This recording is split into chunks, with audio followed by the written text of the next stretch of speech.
దేవుని నామానికి స్తోత్రములు. ఈ ఉదయకాల సమయంలో మీ అందరికీ కూడా నా హృదయపూర్వకమైనటువంటి వందనాలు తెలియజేస్తున్నానండి. ఈ దినము దేవుడు మీతో మాట్లాడుతున్నటువంటి మాట, దేవుని బిడ్డలారా, యేసు ప్రభు వారు మాట్లాడుతున్నటువంటి మాట ఈ దినమున నీవు నేను మనందరము కూడా వినాలి. ఆ మాటకి మనము లోబడాలి, ఆ మాటకి మనము అంగీకరించాలి. ఎప్పుడైతే ఆ మాటకి మనము లోబడి ఆ మాటని మనము అంగీకరిస్తామో మనం ప్రార్థన చేయగలుగుతాము. ఎప్పుడైతే నువ్వు ప్రార్థన చేస్తావో నీ ప్రార్థన నీ పరిస్థితులని మారుస్తూ ఉంది. దేవుని బిడ్డలారా, చూడండి ఆయన ఏం చెప్పాడో. లూకా సువార్త 18వ అధ్యాయము 1వ వచనములో వాక్యం ఈ రీతిగా ఉంది. వారు విసుగక నిత్యము ప్రార్థన చేయుచుండవలెననుటకు ఆయన వారితో ఈ ఉపమానము చెప్పెను. దేవుని బిడ్డలారా, విసుగక నిత్యము కూడా ప్రార్థన చేయవలెను అని దేవుడు మనతో మాట్లాడుతూ ఉన్నాడు. నీవు విసుగక ప్రార్థన చేయాలి. సంతోషం వచ్చినప్పుడు ప్రార్థన చేయడం కాదు, లేక నీ యొక్క కష్టస్థితిలో ప్రార్థన చేయడం కాదు, నీ అనారోగ్య పరిస్థితిలో ప్రార్థన చేయడం కాదు, నువ్వు కృంగిపోయినటువంటి స్థితిలో కాదు, ఇంకా వేరే వేరే పరిస్థితుల్లో కాదు.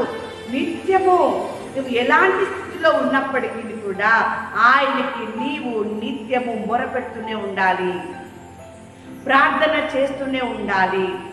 ఆసక్తితో చేసేటటువంటి ప్రార్థన నీ జీవితాన్ని మారుస్తుంది. ఆసక్తి కలిగి చేసేటటువంటి ప్రార్థన నీ స్థితిని మార్చివేస్తుంది. ఆసక్తితో నువ్వు చేసేటటువంటి ప్రార్థన నీ యొక్క పరిస్థితులని తారుమారు చేస్తుంది. దేవుడు బిడ్డలారా, ఈ ఉదయకాల సమయంలో దేవుడు మీకు తెలియజేసేది అదే, విసుగక నిత్యము ప్రార్థన చేయుడి. నువ్వు విసుగక ప్రార్థన చేయడం వలన నిన్ను పాపంలో పడకుండా చేస్తుంది ఆ ప్రార్థన. నీవు విసుగక నిత్యము ప్రార్థన చేయడము వలన విడిపోయిన నీ కుటుంబాన్ని కలుపుతుంది. రక్షణ లేని నీ జీవితానికి రక్షణలోకి నడిపిస్తూ ఉంది. అంతేకాదు నీ కుటుంబంలో చుట్టూ కూడా కంచె వేస్తుంది. దేవుని బిడ్డలారా, నీ యొక్క ప్రార్థన వలన నీ భర్తని మారుస్తూ ఉంది.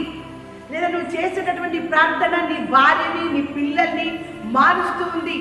అంతేకాదు నీ జీవితంలో ఉద్యోగము లేదా నీ ప్రార్థన వలన నీకు ఉద్యోగం కూడా రావాల్సినటువంటి స్థితి కలగజేస్తుంది నీ ప్రార్థన. దేవుని బిడ్డలారా, ప్రార్థన చేయండి. నిత్యము విసుగక ప్రార్థన చేయండి. దేవుని బిడ్డలారా, ఎప్పుడైతే మీరు విసుగక ఆసక్తితో మీరు ప్రార్థన చేస్తారో దేవుడు మీకు దగ్గరగా ఉంటాడు. దేవుని బిడ్డలారా, ఆయన నిన్ను ఎంతగా ఆశీర్వదించాలంటే అంతగా ఆశీర్వదిస్తాడు. ఎలాంటి స్థితిలో నిన్ను ఉంచాలంటే అలాంటి స్థితిలో ఆయన నిన్ను ఉంచుతాడు. అలాంటి స్థితిలో, ఉన్నతమైనటువంటి స్థితిలో నీవు ఉండాలి అంటే, నీ కోరిక నువ్వు అడిగినదల్లా నీకు జరగాలి అంటే నిత్యము ఆసక్తితో విసుగగా ప్రార్థన చేయి. 2 సంవత్సరములైందా, 3 సంవత్సరములైందా, 5 సంవత్సరములైందా, అయినా కూడా సరే విసుగక నీకున్న పరిస్థితిని బట్టి, నీకున్న సమస్యను బట్టి నువ్వు ఆయన సన్నిధానంలో నిత్యము ప్రార్థన చేయి. దేవుడు నీ జీవితంలో కార్యం చేస్తాడు. దేవుడు నీ కుటుంబంలో కార్యం చేస్తాడు. దేవుని బిడ్డలారా, దేవుడు ఆయన ఎంత అద్భుత రీతిగా కార్యం చేస్తాడో నువ్వు చేసే ప్రార్థన బట్టి ఉంటుంది. దేవుని బిడ్డలారా, అందుకే ఆయన ఒక మాట చక్కగా సెలవిస్తున్నాడు, నిత్యము విసుగక ప్రార్థన చేయమని చెప్పి మనకు సెలవిస్తూ ఉన్నాడు. నిన్ను దేవునికి దగ్గరగా చేస్తుంది ప్రార్థన. నువ్వు దేవుని యొక్క ఎదుట నిలబడేటటువంటి స్థితిలో ఉంచుతుంది ప్రార్థన. నువ్వు దేవుని కొరకు జీవించేలా చేస్తుంది ప్రార్థన. దేవుని బిడ్డలారా, నీకు సంతానాన్ని కలుగజేసే రీతిగా చేస్తుంది. నీకు వివాహం కావాలా, వివాహాన్ని కలిగే రీతిగా చేస్తుంది. దేవుని బిడ్డలారా, 3 భార్యల జీవితంగా ఉంటుందా? ఎందుకు పనికిరాని స్థితిలో నీవు ఉంటూ ఉన్నావా? దేవుని బిడ్డలారా, 3 భార్యపైన నీ జీవితంలోనికి మరలా చిగురింపజేసే రీతిగా నీ ప్రార్థన ఉంటుంది. అందుకే నిత్యము ప్రార్థన చేయి, విసుగక ప్రార్థన చేయి. దేవుడు నీ జీవితంలో సంతోషాన్ని ఇవ్వబోతూ ఉన్నాడు. దేవుడు నీ జీవితంలో ఆనందాన్ని ఇవ్వబోతున్నాడు, అద్భుతం చేయబోతున్నాడు, ఆశ్చర్యం చేయబోతూ ఉన్నాడు. దేవుని బిడ్డలారా, నువ్వు ఏది కావాలని తలంచుకుంటావో అదే దేవుడు నీకు ఇస్తాడు. దేవుని బిడ్డలారా, ఏ స్థలములోనైతే నీకు అవమానం కలిగిందో, ఏ స్థలములోనైతే నువ్వు తలదించుకున్నావో అదే స్థలములో దేవుడికి నువ్వు ప్రార్థన చేయి. అదే స్థలంలో దేవుడిని తలని పైకెత్తుతాడు. దేవుని బిడ్డలారా, ఏ స్థలంలోనైతే నీకు అవమానం వచ్చి ఉన్నదో ఆ స్థలములోనే ఆ చోటనే దేవుడు నీకు ఘనతను తీసుకొచ్చినటువంటి కార్యాన్ని చేస్తాడు. దేవుని బిడ్డలారా, ఎంత అద్భుతంగా నీ పరిస్థితులను మారుస్తుంది ఈ ప్రార్థన. నీ కన్నిటిని నాట్యంగా మారుస్తుంది ఈ ప్రార్థన. దేవుని బిడ్డరా, అంతేకాదు ప్రార్థన నిన్ను ప్రభువు రూపంలోనికి మారుస్తూ ఉంది. ప్రార్థన నిన్ను దేవునికి దగ్గరగా నడిపించేదిగా చేస్తూ ఉంది. ప్రార్థన నువ్వు దేవుడితో సహవాసం చేసేదిగా, దేవుడితో నడిచేదిగా చేస్తూ ఉంది.